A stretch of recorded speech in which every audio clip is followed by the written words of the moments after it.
স্থির। আর মনে রাখবে বয়েল আর চার্লস দুটো ক্ষেত্রেই ভরও স্থির। তো ভর স্থির যেটা আছে সেটা দুটো সূত্রের ক্ষেত্রে কি হবে? কমন।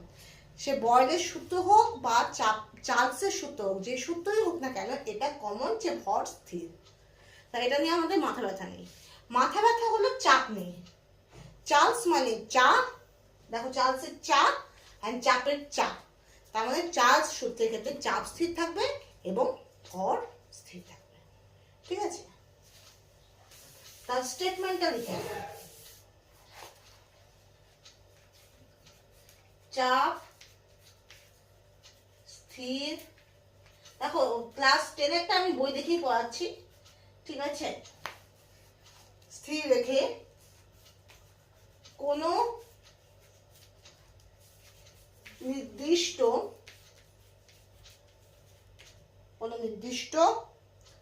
ভরের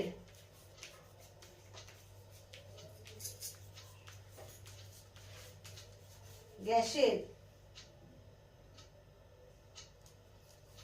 0 ডিগ্রি সেন্টিগ্রেড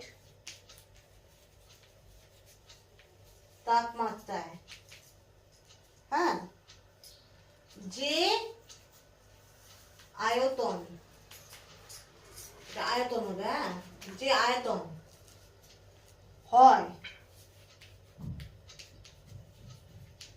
প্রতি